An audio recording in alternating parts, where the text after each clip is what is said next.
स्वाभिमानी न्यूज चॅनलच्या बातमीपत्रात आपले स्वागत। शिरपूर मुंबई आग्रा महामार्गावरील खड्ड्यांची दुरुस्ती करा, शिरपूर बस संघटनेचे अनोखे आंदोलन। शिरपूर मुंबई आग्रा राष्ट्रीय महामार्गावरील हाडाखेड रस्त्यावर मोठमोठे खड्डे पडल्याने वाहन चालकांना मोठा त्रास सहन करावा लागत आहे। या खड्ड्यांची तात्काळ दुरुस्ती करावी या मागणीसाठी शिरपूर फर्स्ट या सामाजिक संघटनेच्या वतीने अनोख्या पद्धतीने निषेध आंदोलन करण्यात आले।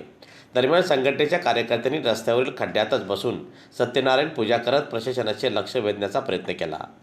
दरम्यान खड्ड्यांमुळे अपघाताचा धोका वाढलेला असून प्रवाशांना देखील आपला जीव मुठीत धरून प्रवास करावा लागत आहे, अशा भावना व्यक्त करीत लवकरात लवकर हाडाखेड रस्त्यावरील खड्ड्यांची दुरुस्ती करावी अशी मागणीचे निवेदन आज परिवहन विभागाच्या अधिकाऱ्यांना देण्यात आले। दरम्यान कारवाई न झाल्यास तीव्र स्वरूपाचे आंदोलन करण्यात येईल असा इशारा देखील आज संघटनेच्या पदाधिकाऱ्यांनी प्रशासनाला दिलेला आहे।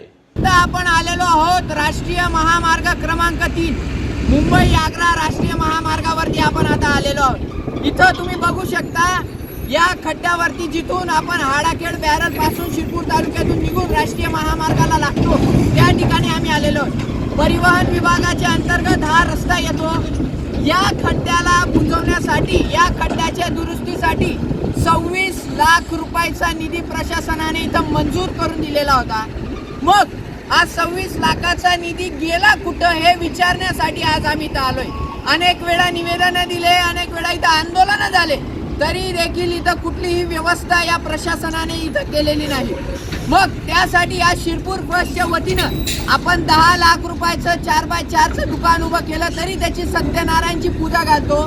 त्याच अनुषंगानं या 26 लाख रुपयाच्या खड्ड्याची सत्यनारायणची पूजा आज आम्ही शिरपूर तालुक्यातील जनतेच्या वतीने इथं केलेली आहे। की नेमका हा पैसा गेला कुठं, 26 लाख रुपयाचा निधी गेला कुठं, तो कुठेही गेला असेल त्याआधी ते 26 लाख रुपयाच्या खड्ड्याचं आज सत्यनारायण इथं आम्ही पार पाडलेला आहे।